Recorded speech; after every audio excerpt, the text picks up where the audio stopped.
Sir ప్రధానంగా ఇరాన్‌పై ఈ దాడి వలన హార్ముజ్ జలసంధి ఏదైతే ఉందో, హార్ముజ్ జలసంధి అనేది కంప్లీట్‌గా మూసేయడము. దీని వలన సౌత్ ఏషియన్ కంట్రీస్ అయినటువంటి ఇండియా లాంటి ప్రధాన దేశాలు ఏవైతే ఉన్నాయో, ముడి చమురుపై కొంతవరకు డిపెండ్ అయ్యేటువంటి అవకాశం ఉంది. అలాంటివి ఇప్పుడు ముడి చమురు ఆగిపోవడము. సో, దీన్ని మనం ఏ విధంగా చూడొచ్చు? భవిష్యత్తులో ఎలాంటి పరిమాణాలను ఎదుర్కొనేటువంటి అవకాశం ఉంది? యాక్చువల్లీ ఇక్కడ మనకి ఇరాన్‌కి వెస్ట్ సైడ్ ఓకే.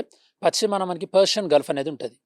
ఆ పర్షియన్ గల్ఫ్ అనేది గల్ఫ్ ఆఫ్ ఒమన్ ఓకే. అంటే మన అరేబియన్ సీ ఏదైతే ఉందో దానికి సంబంధించినటువంటి ఎక్స్‌టెన్షన్ గల్ఫ్ ఆఫ్ ఒమన్ అంటాం.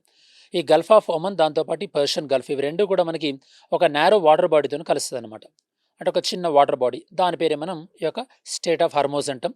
తెలుగులో మనం హర్మోజ్ జలసంధి అంటాం. ఇది ఎంత నారో అంటే ఆల్మోస్ట్ ఆల్ మనకి అంటే ఎంత నారో అండ్ ఎంత సిగ్నిఫికెన్స్ ఇది చాలా చాలా నారో పాత్ దాంతో పాటు చాలా సిగ్నిఫికెంట్. ఆల్మోస్ట్ ఆల్ ప్రపంచవ్యాప్తంగా ఉన్నటువంటి 20% క్రూడ్ ఆయిల్ అంటే ముడి చమురు అనేది ఈ మార్గం ద్వారానే ఎక్స్‌పోర్ట్ అవుతుంటుంది.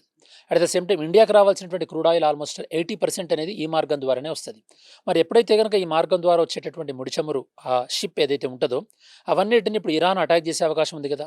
మరి ఎప్పుడైతే గనుక ఇరాన్ అటాక్ చేసే అవకాశం ఉందో అప్పుడు ఈ షిప్స్ వాటి యొక్క సెక్యూరిటీ కోసం ఎక్కువగా ప్రీమియం చెల్లించాల్సి ఉంది కదా!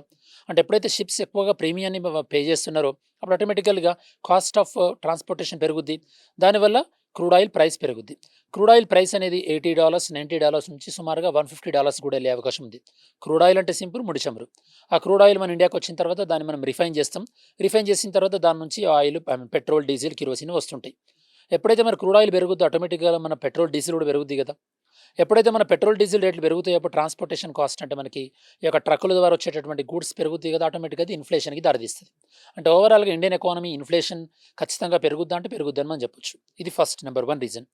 సెకండ్ రీజన్ ఎప్పుడైతే గనుక ఇట్లాంటి ఇంటర్నేషనల్ ఎకానమీ అనేది అన్‌స్టేబుల్‌గా ఉంటదో అప్పుడు చాలామంది పీపుల్ ఏం చేస్తారంటే they want to withdraw their investment అంటే వాళ్ళ యొక్క పెట్టుబడులు ఏవైతే ఉన్నాయో అవి స్టాక్ మార్కెట్ నుంచి తీసేసుకుంటారు. దానివల్ల ఇప్పుడు మీరు చూస్తే ఇంటర్నేషనల్ స్టాక్ మార్కెట్స్ గానీ, ఇండియా యొక్క సెన్సెక్స్ మార్కెట్స్ గానీ అవి ఫాల్ అయిపోతున్నాయి. ఫ్రీ ఫాల్‌లో ఉన్నాయి.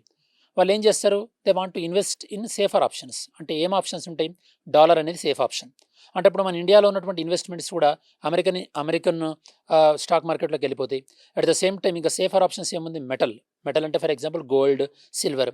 ఎప్పుడైతే వీటిలలో ఇన్వెస్ట్‌మెంట్ పెరుగుద్దో, వీటికి డిమాండ్ పెరుగుద్దో, వీటి ప్రైస్ పెరుగుతది కదా! ఇప్పుడు ఆటోమేటికల్‌గా మళ్ళీ మన యొక్క ఇండియన్స్ ఏ యొక్క ఆస్పీషియస్ టైమ్‌లోనైనా సందర్భాల్లో మనం గోల్డ్ అండ్ సిల్వర్‌ని మనం ఎక్కువగా పర్చేజ్ చేస్తుంటాం. సో, డైరెక్ట్‌గా మనకి ఒకవైపు క్రూడ్ ఆయిల్ రేట్లు పెరుగుతాయి. ఇంకోవైపు ఆటోమేటికల్‌గా మనకి గోల్డ్ అండ్ సిల్వర్ ప్రైసెస్ కూడా పెరిగే అవకాశం ఉంది.